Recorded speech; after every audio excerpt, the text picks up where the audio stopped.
मैं जो पूछने वाला हूँ ना, ज्यादातर लोग इस बारे में सच नहीं बताते हैं। दिल पे हाथ रख के कहो, क्या आपके साथ कभी ऐसा हुआ है, कोई ऐसा बुरा अनुभव जिसने आपको एक लंबे समय तक बांध के रखा हो अपने साथ। दरअसल विलियम डगलस की भी यही स्टोरी है। चाइल्डहुड में ड्राउनिंग का एक्सपीरियंस यानी डूबने का एक्सपीरियंस, उसके द्वारा कॉज ट्रॉमा यानी मेंटल सेटबैक, और फाइनली फिर से इन सब पे जीत हासिल करना। फ्लेमिंगो चैप्टर 3 डीप वाटर की यही कहानी है। विलियम डगलस के इस ऑटोबायोग्राफिकल पीस ऑफ राइटिंग में हम जानेंगे।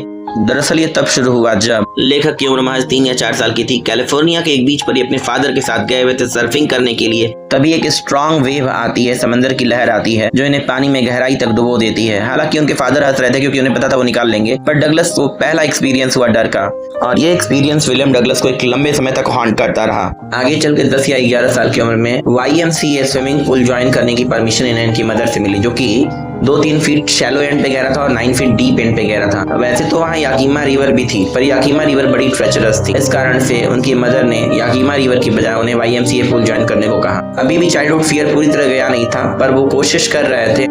इसी बीच एक दिन जब स्विमिंग पूल के आसपास कोई नहीं था, डगलस बेहद अकेले थे। एक 18 ईयर ओल्ड बॉय आता है और मजाक मजाक में इस बच्चे को उठाकर उसने स्विमिंग पूल के डीपेस्ट एंड यानी 9 फीट के एंड की तरफ फेंक दिया। अचानक से वो बिल्कुल डूबने लगे डगलस, और डूबने के दौरान उनके मन में प्लान चल रहा था कि किसी भी तरीके से अपने सरफेस को टच करते के साथ ही पैरों से अपने आप को अब धंस देंगे और स्विमिंग पूल पे सरफेस पे बिल्कुल कॉर्क की तरह आ जाएंगे। बट उनकी बार बार कोशिशों के बावजूद भी वो सफल नहीं हो रहे थे, और अब तो मन ही मन उन्होंने डेथ को एक्सेप्ट भी कर लिया था।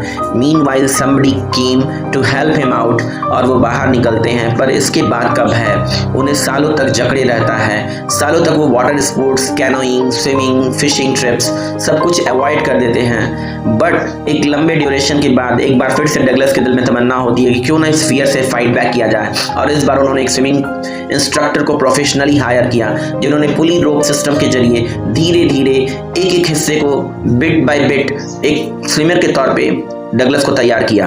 लगभग 7 मंथ्स चले गए। अब फियर लगभग खत्म हो गया था, कॉन्फिडेंस आ गया था। फिर भी डगलस खुद को टेस्ट करना चाहते थे, तो उन्होंने झीलों जैसे वेंटवर्थ और टाइटन में अपने स्विमिंग स्किल को ट्राई किया और वहां से कॉन्फिडेंस गेन किया। अब इस पूरे प्रोसेस में जो सबसे बड़ा लेसन इन्होंने सीखा वो ये था फियर को लेकर के, कि इनके दोस्त फ्रैंकलिन डी रूजवेल्ट जो कि अमेरिका के प्रेसिडेंट थे, वो कहा करते थे कि all we have to fear is fear itself. उन्होंने इस चीज को समझ लिया। डेथ तो डर में है, जिंदगी उस फियर से बाहर आने में है। इस चीज को समझा। आपके फियर्स तो सच में सच होते ही हैं, पर आपकी स्ट्रेंथ भी कोई एक चीज होती है दोस्त। तो आपका डीप वाटर क्या है और आप इससे कैसे बाहर आना चाहते हो, कमेंट बॉक्स में जरूर बताना। Thanks a lot for watching, take care and keep learning.